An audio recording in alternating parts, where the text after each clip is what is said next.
Hello friends, स्वागत है आपका अपने YouTube channel Sumit teaching classes में। तो आज हम पढ़ेंगे रसायन केमिस्ट्री क्लास 10th का रासायनिक अभिक्रिया एवं समीकरण का ये तीसरा पार्ट है। इसके पहले वाले दूसरे पार्ट में हम विभिन्न प्रकार के रासायनिक अभिक्रिया के बारे में पढ़ चुके हैं। तो आइए उसके आगे हम पढ़ते हैं। आज हम पढ़ेंगे विस्थापन अभिक्रिया। क्या पढ़ेंगे? विस्थापन अभिक्रिया। और विस्थापन अभिक्रिया समझने से पहले हम ये समझेंगे कि अत्यधिक क्रियाशील धातु, मध्यम क्रियाशील धातु, अक्रियाशील धातु, अधातु की क्रियाशीलता नहीं, उन सब की हम क्रम को हम पढ़ेंगे। और अत्यधिक क्रियाशील धातु की बात करें तो उसमें आता है potassium, sodium, lithium, barium, strontium, calcium और मैग्नीशियम। ये जितने धातु है ये अत्यधिक क्रियाशील है, ठीक है। और इसमें सबसे ज़्यादा क्रियाशील पोटेशियम है, उसके बाद सोडियम है, उसके बाद लिथियम है, उसके बाद बेरियम, उसके बाद स्ट्रोंशियम, उसके बाद कैल्शियम और सबसे निचले पायदान पर जो है मैग्नीशियम है। ये धातु जो है सबसे ज़्यादा क्रियाशील है। और मध्यम क्रियाशील धातु की अगर हम बात करें तो उसमें एल्युमिनियम, जिंक, लोहा, निकेल, ये टीन है ना, और ये लीड आता है। लेकिन मध्यम क्रियाशीलता का जो श्रेणी है उसमें भी सबसे ज़्यादा क्रियाशील जो है एल्युमिनियम है, उसके बाद जिंक, उसके बाद लोहा और सबसे लास्ट में जो है लीड है। और वैसे धातु जो अक्रियाशील है अर्थात वो किसी से अभिक्रिया नहीं करते हैं और उसमें आते हैं कॉपर, पारा, चांदी, सोना और प्लेटिनम।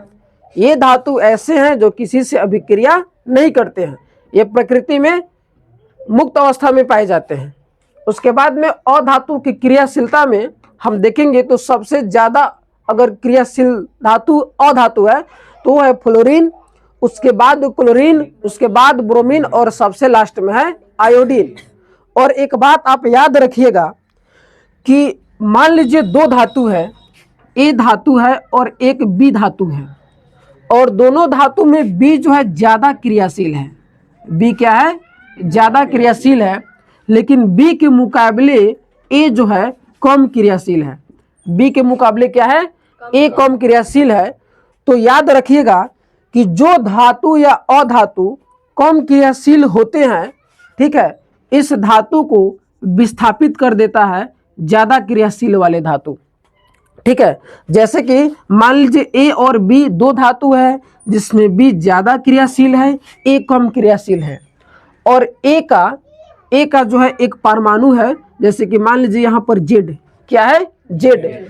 तो अगर ये दोनों अभिक्रिया करेंगे तो होगा ये, अभिक्रिया करेंगे तो होगा ये जो ए का परमाणु जो है जेड, इस जेड को ग्रहण कर लेगा बी, जेड को ग्रहण कर लेगा बी, और इस प्रकार बी जेड और साथ में ए को जो है विस्थापित कर देगा। और विस्थापित करने का मतलब ये होता है कि ए को जो है अलग कर देगा, ठीक है। अत्यधिक क्रियाशील धातु या अधातु अपने से कम क्रियाशील धातु या अधातु के परमाणु को छीन लेता है, अपने में मिला लेता है, और जो कम क्रियाशील धातु या अधातु है उसको विस्थापित कर देता है, अर्थात जो है अलग कर देता है। समझ में आ गया? तो आइए हम पढ़ते हैं विस्थापन अभिक्रिया। और विस्थापन अभिक्रिया दो प्रकार के होते हैं, एक जो है एकल विस्थापन और दूसरा जो है द्विविस्थापन अभिक्रिया। और द्विविस्थापन अभिक्रिया को ही हम उभय विस्थापन अभिक्रिया कहते हैं।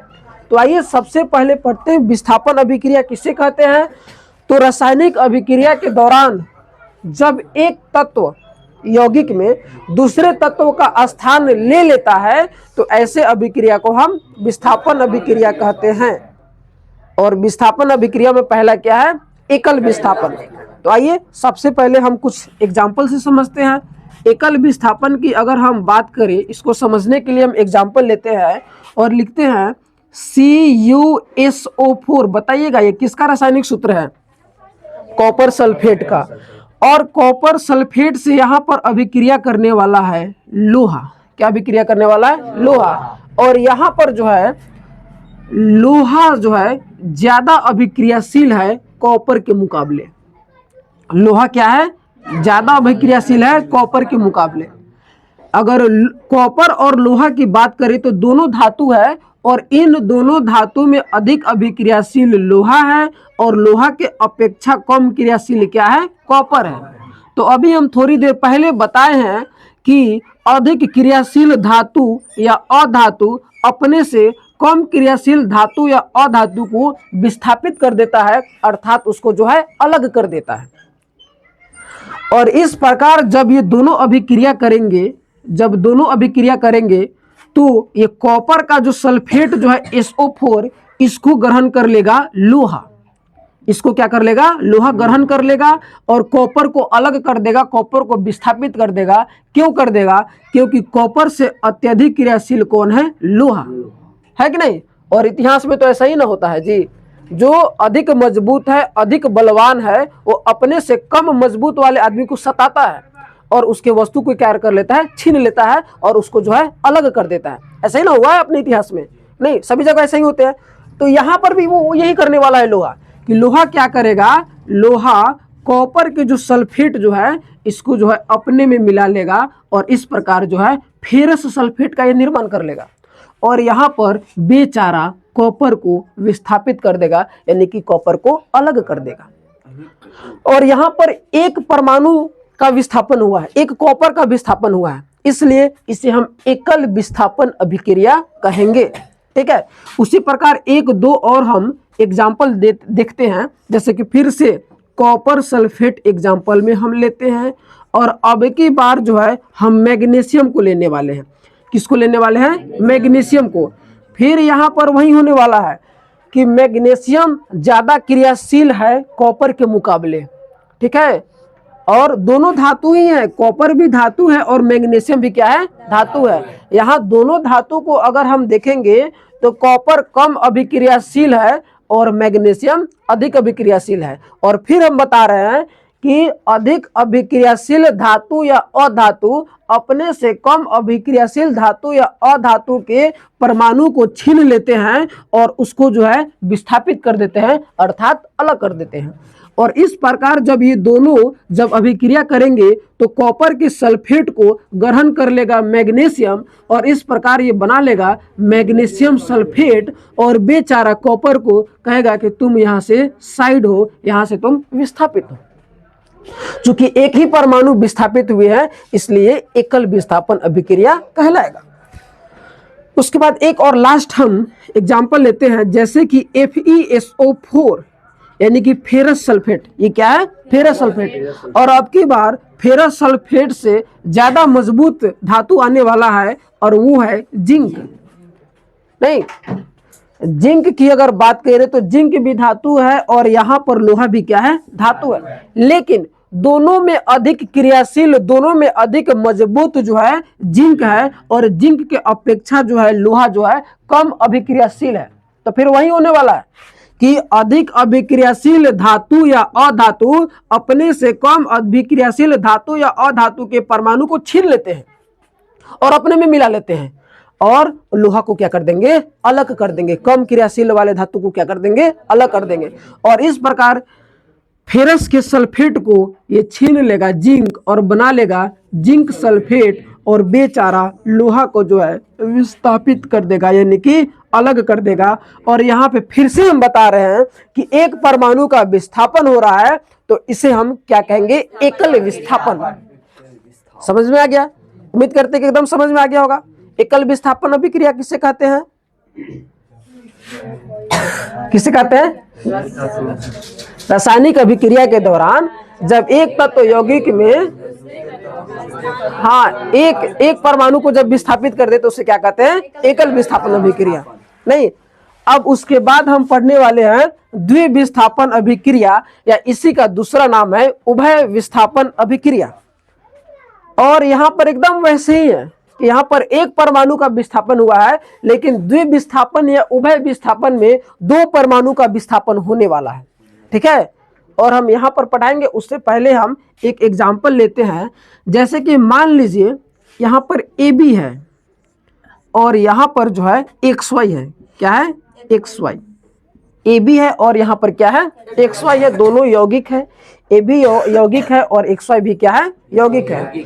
लेकिन जब दोनों अभिक्रिया करेंगे तो अभिक्रिया करने के बाद यदि अभिक्रिया करने के बाद ये AX बन जाता है, क्या बन जाता है, AX, और साथ में जो है ये BY बन जाता है, क्या बन जाता है, BY बन जाता है, तो इसे हम द्विविस्थापन अभिक्रिया कहेंगे। और द्विविस्थापन अभिक्रिया इसलिए कहेंगे क्योंकि यहाँ पर दो परमाणु विस्थापित हुए हैं, दो परमाणु अलग हुए हैं। क्योंकि पहले AB साथ था, लेकिन अब A के साथ कौन है, X है। A के साथ कौन है, X है। नहीं, इस प्रकार एक परमाणु का विस्थापन हुआ है और B के साथ कौन आ गया यहाँ पर अब Y, यानी कि दो परमाणु का स्थान बदला है, इसलिए हम उस अभिक्रिया को हम क्या कहेंगे, द्विविस्थापन अभिक्रिया कहेंगे। समझ आया ना। तो आइए इसको अब हम एग्जाम्पल से समझते हैं। और इसके हम एग्जाम्पल में हम सबसे पहले लेते हैं फेरस सल्फेट, जिसका रासायनिक सूत्र क्या होता है, FeSO4। क्या होता है, FeSO4। और FeSO4 इसके साथ लेते हैं H2S। और आप बताइएगा कि H2S किसका रासायनिक सूत्र है, हाइड्रोजन सल्फाइड का। किसका है, हाइड्रोजन सल्फाइड।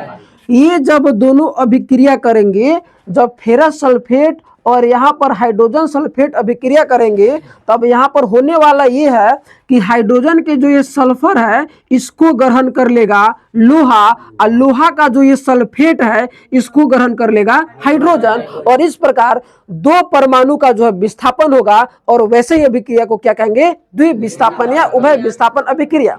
जैसे यहाँ पर जब अभिक्रिया होगा तो बन जाएगा FeS। क्या बन जाएगा, FeS। और FeS यानी कि फेरस सल्फाइड। और ये H2 जो है लोहा के सल्फेट को से लेकर अपना अभिक्रिया कर लेगा, और इस प्रकार ये H2SO4 का निर्माण कर लेगा। और यहाँ पे दो परमाणु का विस्थापन हुआ है। हाँ, ये क्या है, हाइड्रोजन सल्फेट है। ये H2SO4 को क्या कहते हैं, अच्छा इसका रासायनिक नाम व्यापारिक हाइड्रोजन सल्फेट है ना, इसी को क्या कहते हैं, सल्फ्यूरिक अम्ल। ठीक है।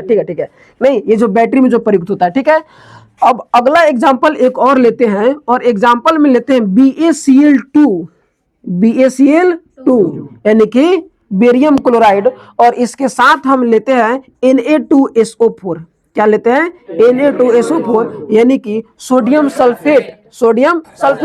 और फिर से यहाँ पर द्विविस्थापन अभिक्रिया होने वाला है। तो यहाँ पर देखिएगा कि ये बेरियम का जो ये क्लोरीन है इसको ग्रहण करने वाला है सोडियम। इसको ग्रहण कौन करने वाला है, सोडियम। और ये जो सोडियम का जो सल्फेट जो है इसको ग्रहण करने वाला है बेरियम। और इस प्रकार दो परमाणु का विस्थापन होगा, और इस प्रकार जब दोनों अभिक्रिया करेंगे तो बनेंगे BaSO4 यानी कि बेरियम सल्फेट, और साथ में यहाँ पर बन जाएंगे NaCl। ये जो सोडियम जो है ये जो है क्लोरीन से अभिक्रिया कर क्या बना लेगा, NaCl। नहीं, यहाँ पर संतुलित है, संतुलित यहाँ पर दो कर देंगे। ठीक है। और एग्जांपल देखते हैं। ठीक है, जैसे कि एग्जांपल में हम लेते हैं PbNO3 का होल ट्वाइस।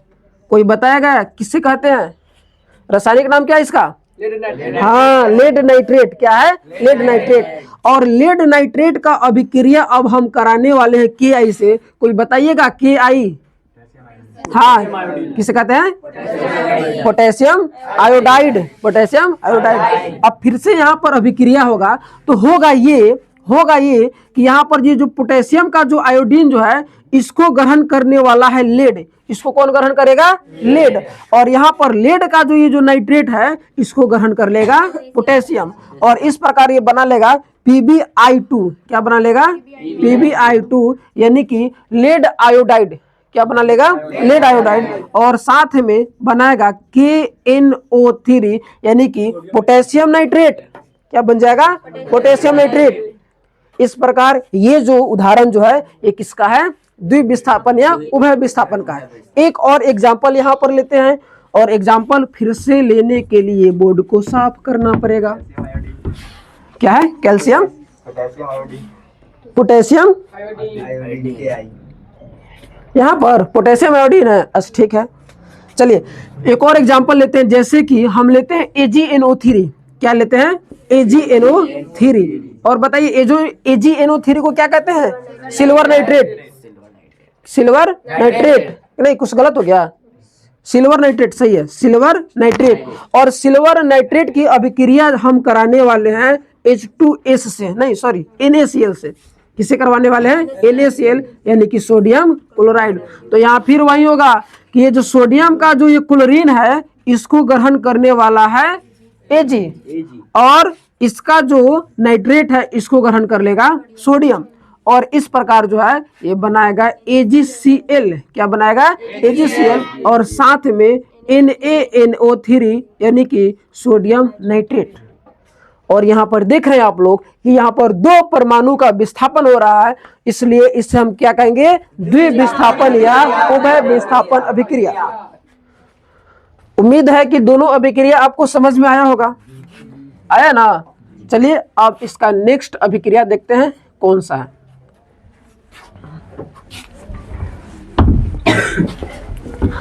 अगला अभिक्रियन होगा शायद अवक्षेपण अभिक्रिया। कौन सा है, अवक्षेपण अभिक्रिया। और अवक्षेपण का मतलब क्या होता है, अवक्षेपण का मतलब क्या होता है, ठोस पदार्थ। क्या होता है, ठोस पदार्थ। अवक्षेपण अभिक्रिया, कौन सा अभिक्रिया, अवक्षेपण अभिक्रिया। नहीं, ऐसा अभिक्रिया जिसमें उत्पाद के रूप में ठोस पदार्थ विलयन से अलग हो जाते हैं, तो वैसे अभिक्रिया को हम क्या कहते हैं, अवक्षेपण अभिक्रिया। अवक्षेपण अभिक्रिया किसे कहते हैं, तो ऐसा रासायनिक अभिक्रिया जिसमें उत्पाद के रूप में ठोस पदार्थ विलयन से अलग हो जाते हैं, तो वैसे रासायनिक अभिक्रिया को हम अवक्षेपण रासायनिक अभिक्रिया कहते हैं। और इसका एग्जाम्पल है जैसे कि AgNO3 यानी कि सिल्वर नाइट्रेट, सिल्वर नाइट्रेट। और याद रखिएगा सिल्वर नाइट्रेट का जलीय विलयन लेना है, सिल्वर नाइट्रेट का क्या लेना है, जलीय विलयन। और इसके साथ में लेना है NaCl यानी कि सोडियम क्लोराइड, और सोडियम क्लोराइड का भी विलयन लेना है, इसका भी जलीय विलयन ही लेना है। और दोनों को हम क्या करवाएंगे, तो अभिक्रिया करवाएंगे। क्या करवाएंगे, अभिक्रिया। तो जब दोनों को अभिक्रिया करवाएंगे तो हमें प्राप्त होगा AgCl का अवक्षेप। क्या प्राप्त होगा, AgCl का अवक्षेप, यानी कि AgCl यानी कि सिल्वर क्लोराइड का अवक्षेप प्राप्त होगा। और साथ में क्या प्राप्त होगा, तो साथ में जो है NaNO3 प्राप्त होगा। क्या प्राप्त होगा, NaNO3। यही जो सिल्वर क्लोराइड है यही अवक्षेप है, यही क्या है, अवक्षेप है, यही क्या है, अवक्षेप है। समझ में आ गया। तो वैसे रासायनिक अभिक्रिया जिसमें उत्पाद के रूप में विलयन से अवक्षेप अलग हो जाए, तो वैसे रासायनिक अभिक्रिया को हम क्या कहते हैं, अवक्षेपण अभिक्रिया। अगला अभिक्रिया की अगर हम बात करें तो वो है उदासीनीकरण अभिक्रिया।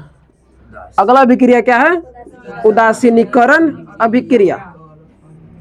उदासीनीकरण अभिक्रिया कहते किसे है, तो आइए इसको हम पढ़ते हैं। उदासीनीकरण अभिक्रिया बड़ा ही सिंपल है, याद रखिएगा। ये अभिक्रिया अम्ल और क्षार के बीच होता है। किसके बीच होता है, अम्ल और क्षार के बीच होता है। और अम्ल और क्षार के बीच अभिक्रिया होने के बाद लवण का निर्माण होता है, यानी कि उदासीन बनते हैं। तो वैसे अभिक्रिया को क्या कहते हैं, उदासीनीकरण अभिक्रिया। कहने का मतलब ये है जब अम्ल की अभिक्रिया क्षार से हो, जब अम्ल की अभिक्रिया किससे हो, क्षार से, या भस्म भी कह सकते हैं। हालांकि भस्म क्षार अलग अलग है, लेकिन थोड़ा सा अंतर है, आगे हम बताएंगे अंतर क्या है। जब अम्ल की अभिक्रिया किससे हो, क्षार से हो, जब अम्ल की अभिक्रिया किससे हो, क्षार से हो, तो होगा ये कि अम्ल का जो गुण है इसको क्षार नष्ट कर देता है, और क्षार का जो गुण है उसको अम्ल नष्ट कर देता है। यानी कि दोनों एक दूसरे के गुणों को नष्ट कर देते हैं, दोनों एक दूसरे के गुणों को क्या करते हैं, नष्ट कर देते हैं। और नष्ट करने के उपरांत जो है लवण का निर्माण करते हैं, उदासीन बन जाते हैं, और साथ में H2O का निर्माण होता है। तो ऐसे रासायनिक अभिक्रिया को हम उदासीनीकरण अभिक्रिया कहते हैं। ऐसे रासायनिक अभिक्रिया को हम क्या कहते हैं, उदासीनीकरण अभिक्रिया कहते हैं। उदासीनीकरण अभिक्रिया किसके किसके बीच होता है, अम्ल और क्षार का। अम्ल और क्षार के बीच जब अभिक्रिया होता है तो क्या होता है कि अम्ल के गुणों को क्षार नष्ट कर देता है और क्षार के गुणों को अम्ल नष्ट कर देता है, और इस प्रकार दोनों एक दूसरे के गुण को नष्ट करने के उपरांत जो है लवण अर्थात साल्ट का निर्माण करता है, जो उदासीन होता है और साथ में जल बनाते हैं। तो ऐसे रासायनिक अभिक्रिया को हम क्या कहते हैं? उदासीनीकरण रासायनिक अभिक्रिया।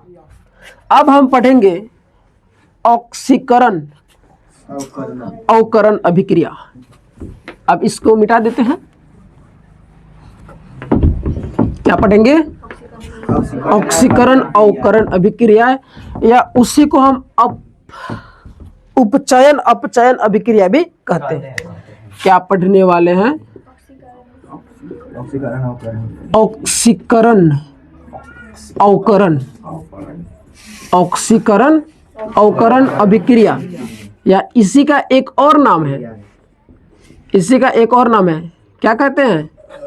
या उपचयन अपचयन अभिक्रिया। क्या कहेंगे?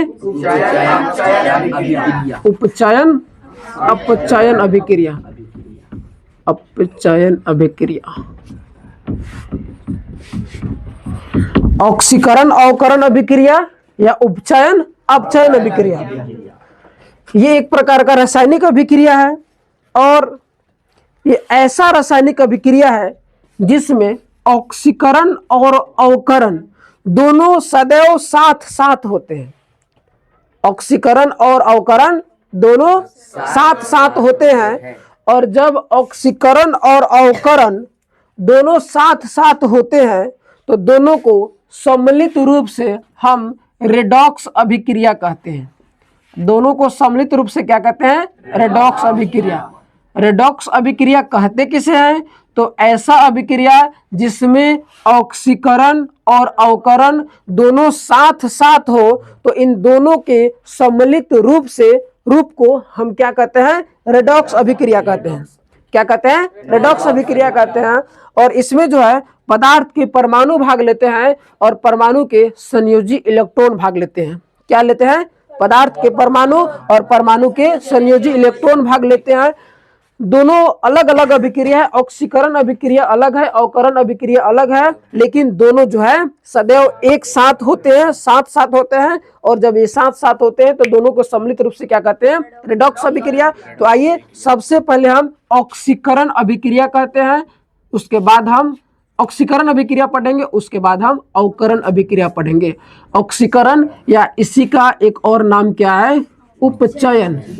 ऑक्सीकरण या इसी का अगला क्या नाम है? उपचयन। और अगर हम अंग्रेजी कहें तो ऑक्सीडेशन। क्या कहेंगे? Oxidation reaction, REACTION। नहीं, ऑक्सीकरण या उपचयन अभिक्रिया या इसी को अंग्रेजी में हम क्या कहते हैं? ऑक्सीडेशन। नहीं, तत्व अथवा यौगिक का ऑक्सीजन से सीधा संयोग करना ऑक्सीकरण अभिक्रिया कहलाता है।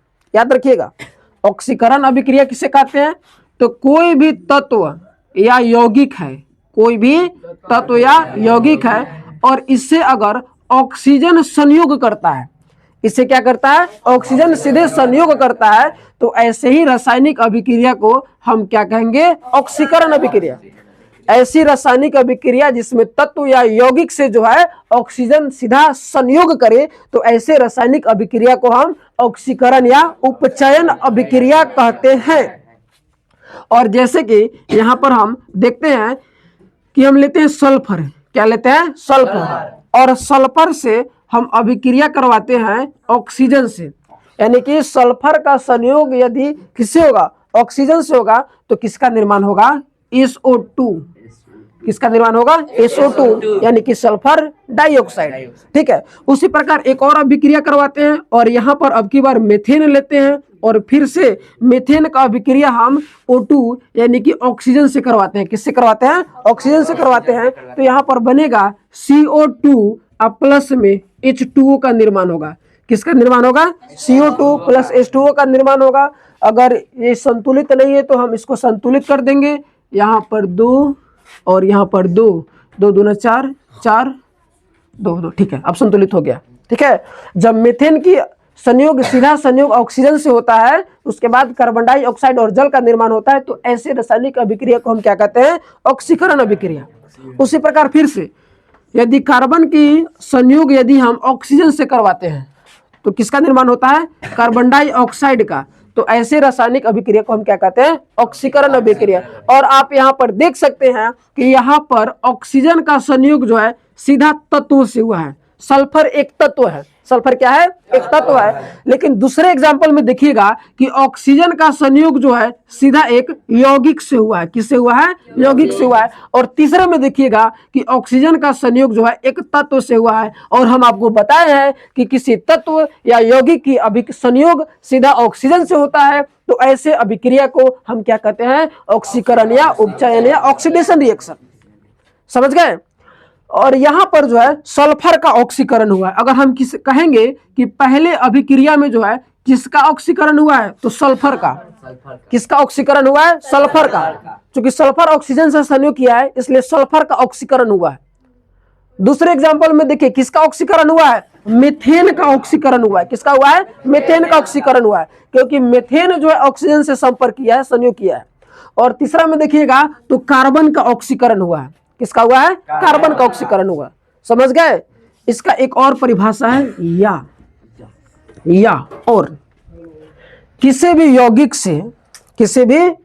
से हाइड्रोजन का निष्कासन, किसी भी यौगिक से हाइड्रोजन का निष्कासन ऑक्सीकरण या उपचयन अभिक्रिया कहलाता है। नहीं, क्या होगा? किसी भी यौगिक से हाइड्रोजन का निष्कासन क्या कहलाएगा? किसी भी यौगिक से किसका निष्कासन?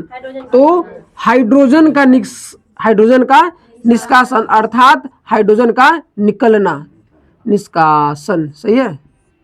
चलिए, यौगिक से क्या निकलेगा? हाइड्रोजन का निष्कासन होगा। तो वैसे रासायनिक अभिक्रिया को हम क्या कहते हैं? ऑक्सीकरण अभिक्रिया। जैसे कि यहां पर हम लेते हैं NaH यानी कि सोडियम हाइड्राइड।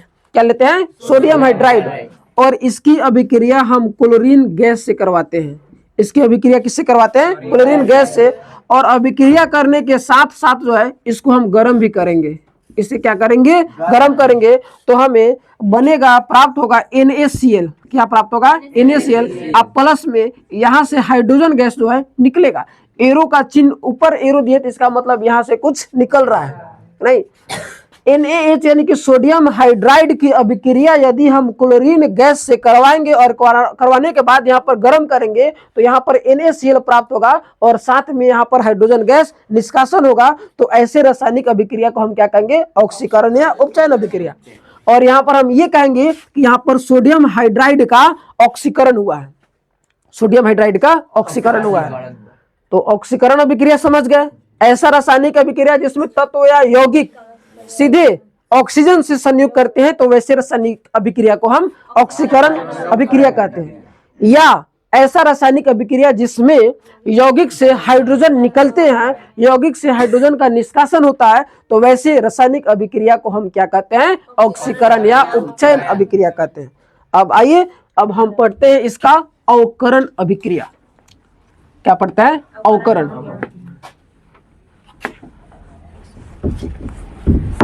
अवकरण या इसी को क्या कहते हैं? अपचयन।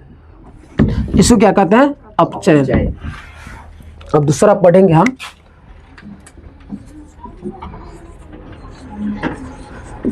अवकरण या अपचयन अभिक्रिया। अवकरण या अपचयन अभिक्रिया, और इसको अंग्रेजी में कहते हैं रिडक्शन रिएक्शन। क्या कहते हैं? Reduction reaction. नहीं, ये अवकरण या अपचयन अभिक्रिया जो है, अवकरण या अपचयन अभिक्रिया जो है, इस ऑक्सीकरण के ठीक उल्टा होता है। ऑक्सीकरण के ठीक उल्टा होता है। तो इसमें होता क्या है कि इसमें ऑक्सीजन का निष्कासन होता है। याद रख कीजिएगा, उसमें ऑक्सीजन जुड़ा था, ऑक्सीजन जुड़ा था। नहीं, इसमें ऑक्सीजन का निष्कासन होगा। इसमें क्या होगा? ऑक्सीजन का निष्कासन होगा। और दूसरे स्थिति में जो है हाइड्रोजन जुड़ेंगे। दूसरी स्थिति में क्या होगा? हाइड्रोजन जुड़ेंगे। पहले स्थिति में तो ऑक्सीजन का निष्कासन होगा, या ये भी हम कहेंगे कि हाइड्रोजन का जुड़ना ही अवकरण अभिक्रिया कहलाता है। याद रखिएगा कि अभी थोड़ा देर पहले हम ऑक्सीकरण अभिक्रिया पढ़ाए हैं, तो उसमें यह था कि ऑक्सीजन जुड़ रहा था और हाइड्रोजन निकल रहा था, लेकिन इसमें ठीक उल्टा है। उल्टा यह है कि इसमें ऑक्सीजन का निष्कासन होगा, हाइड्रोजन जो है जुड़ेगा। तो वैसे ही रासायनिक अभिक्रिया को अवकरण या अपचयन अभिक्रिया कहते हैं। समझे? अब हम जैसे कि एग्जाम्पल में लेते हैं, हाइड्रोजन का निष्कासन से लेते हैं, जैसे कि CuO यानी कि कॉपर ऑक्साइड। क्या लेते हैं? Copper oxide. और कॉपर ऑक्साइड से यदि हम हाइड्रोजन का संयुग करें, क्या करें? कॉपर ऑक्साइड से हाइड्रोजन का संयुग करें, तो यहां पर क्या बनेगा? यहां पर क्या बनेगा? कॉपर और साथ में H2O, साथ में क्या होगा? H2O, जल का निर्माण होगा। ठीक है। उसके बाद देखो और कि जिंक ऑक्साइड से, किसका? जिंक ऑक्साइड से यदि हम जिंक ऑक्साइड की अभिक्रिया कार्बन से कराते हैं, किससे कराते हैं? कार्बन से कराते हैं, तो यहाँ पर निर्माण होगा जिंक और प्लस में CO यानी कि कार्बन मोनोऑक्साइड। देख रहे हैं? यहां से ऑक्सीजन क्या हो रहा है? निकल रहा है। यहाँ से ऑक्सीजन निकल रहा है, भले यहाँ जल के रूप में निकल रहा है, यहाँ पर कार्बन मोनोऑक्साइड के रूप में निकल रहा है, यानी कि ऑक्सीजन का क्या हो रहा है? निष्कासन हो रहा है। तो यहाँ पर जो अभिक्रिया हो रहा है वो अवकरण अभिक्रिया हो रहा है। समझे? अब आइए इस पॉइंट को हम देखते हैं, हाइड्रोजन का जुड़ना। और इसका हम एग्जाम्पल लेते हैं, जैसे कि सोडियम। क्या लेते हैं? सोडियम। और सोडियम की अभिक्रिया हम हाइड्रोजन से करेंगे, अर्थात हाइड्रोजन को हम जोड़ेंगे, तो इस प्रकार जो है हमें प्राप्त होगा NaH। क्या प्राप्त होगा? NaH यानी कि सोडियम हाइड्राइड। क्या होगा? Sodium hydride. नहीं, देखिए यहाँ पर जो तत्व है, इस तत्व जब हाइड्रोजन से अभिक्रिया किया है तो यहाँ पर हाइड्रोजन क्या हो गया? जुट गया है। हाइड्रोजन क्या है? जुट गया है। उसी प्रकार यदि हम N2 यानी कि नाइट्रोजन को अगर हम हाइड्रोजन से अभिक्रिया करवाते हैं, तो यहाँ पर NH3 का निर्माण होगा, और NH3 को हम अमोनिया कहते हैं। क्या कहते हैं? अमोनिया कहते हैं। देख रहे हैं ना यहाँ पर कि नाइट्रोजन से हाइड्रोजन जुड़ रहा है, तो यहाँ पर जो है हाइड्रोजन यहाँ पर जुड़ रहा है, तो किसका निर्माण हो रहा है? अमोनिया का, अर्थात यहाँ पर हाइड्रोजन जुड़ रहा है।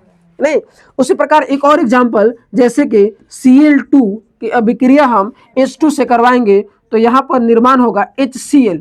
किसका निर्माण होगा? HCl, हाइड्रोक्लोरिक अम्ल। और यही हाइड्रोक्लोरिक अम्ल जो हमारे अमाशय में पाया जाता है। यानी कि पहला स्थिति में ऑक्सीजन का निष्कासन हो रहा है और दूसरे स्थिति में हाइड्रोजन यहाँ पर जुड़ रहा है, तो ऐसे अभिक्रिया को हम क्या कहेंगे? अवकरण या अपचयन अभिक्रिया। नहीं, और हम यहाँ पर कहेंगे कि यहाँ पर सोडियम का अवकरण हुआ है। किसका अवकरण हुआ है? तो सोडियम का अवकरण हुआ है।